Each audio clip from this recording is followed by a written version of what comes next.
Good morning, my YouTube viewers. It's Crystal here. I'm here this morning because I wanted to make a video on statistics. And the first statistical things that we're going to cover is a measure of central tendency.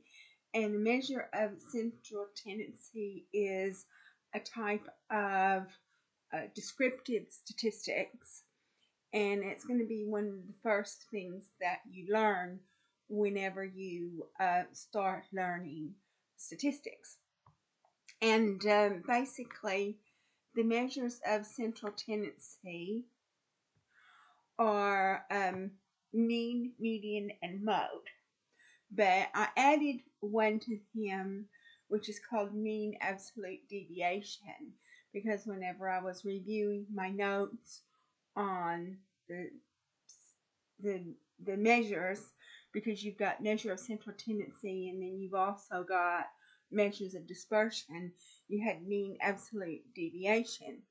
So the mean absolute deviation might be in the measures of dispersion, but since it's also a mean, I'm just thinking to myself, well, maybe it should go in the measures of central tendency as well. So on this page, I've got like the mean, which is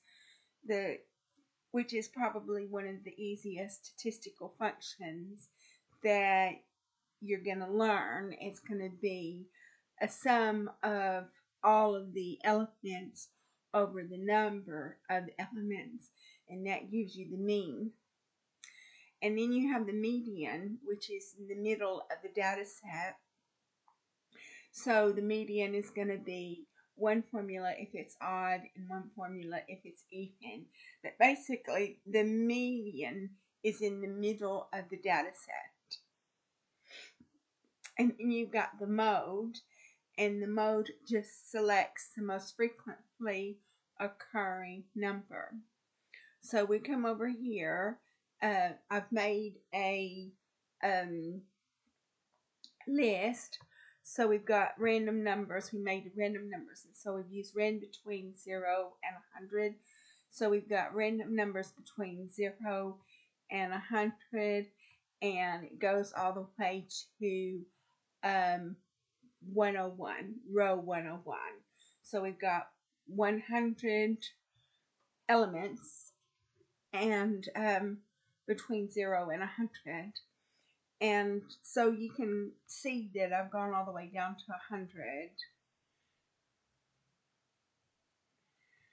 by 101. So we've got 100 random numbers. And perhaps we should have had 101 random numbers since I started at 0, but that's it.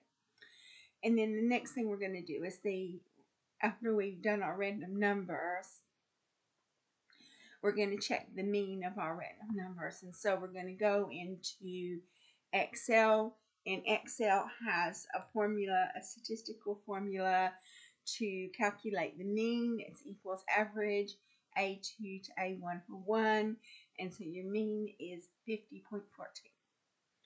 Now we're going to check the absolute deviation. So the absolute deviation, again, Excel has a formula for that. ABS over A2 minus $sign E, $2. So the thing that you have is when you're dealing with Excel, if the cell has a $sign in it, that means it's an absolute reference. And so that means that whenever you calculate formulas, this isn't going to change. If you don't put the $sign in it, it's not an absolute reference, it's a relative reference, and it'll change. If you move the cells, it will change. So that's why you need to have your absolute reference. So after we checked our absolute reference, which is A2 minus $sign E, $2, which is, we'll check that for all 100 of the random numbers. We check for our mean absolute deviation, and again, that's going to be average B2 to B101. So this is your mean absolute deviation, 24.9172. And then what we want to do is we want to check the median.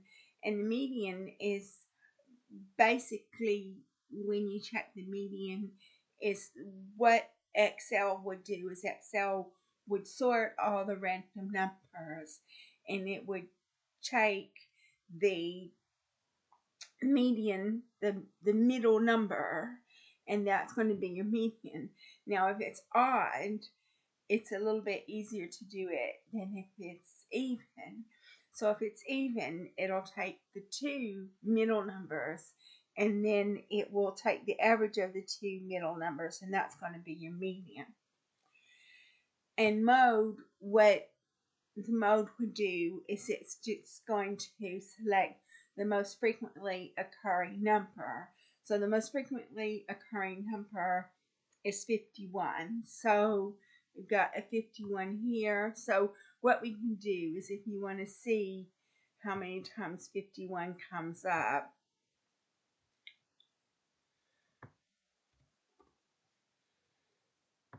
so we've got it 1.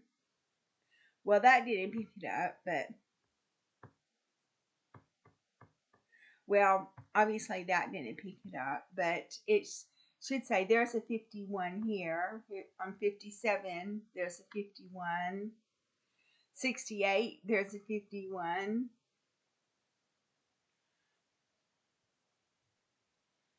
And 5, there's a 51. So we have at least 3 occurrences of the 51. So that means that 51 is going to be your most frequently occurring number. And then I've also made videos on Python, and you can do a value counts on Python, and then value counts will tell you the most frequently. It will tell you, what it will do is it will give you a list of the values and how many times those values occur in the data set. And then so if you want to have the most frequently occurring value, then you just take the number one value, and that's how you get the most frequently occurring value in Python. And so, but we're not working on Python now, we're working on Excel. But it's going to be fun because now Excel has the ability to program in Python. So that's going to be fun. So I will be getting into that at some point. But now I'm just working on statistics and going through these statistical functions. And Excel's a great program. Lots of functions that I can't do because I've got financial functions. Even though I've got a part qualified accountant and a master's degree in finance, I've never really worked in high finance. So I would have to actually learn how to do these high finance functions before I can make a video on them, which I think I will at some point. But statistics is something that you need to know for data science, and that's what I'm studying now, is data science. So now what we've done is we made a histogram of the random numbers. So you can see this is the histogram of the random numbers. And then we've also made a box and whisker plot. So because whenever you are dealing with statistics, you also want to visualize your data. So we've got our histogram and our box and our whisker plot.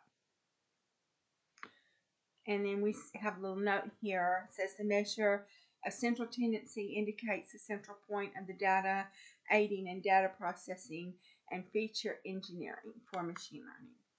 So that's it for the measure of central tendency. You've got 3 formulas for the measure of central tendency, being mean, median, and mode. And I put that mean absolute deviation in there because it does actually require you to know the mean to calculate it. So I'm going to go ahead and close this video. I hope that you got something out of the measure of central tendency and the 3 formulas that you need to know for the measure of central tendency. And if you like my video, please like and subscribe. And I look forward to communicating with you in the next video, where we will be talking about some more statistical principles.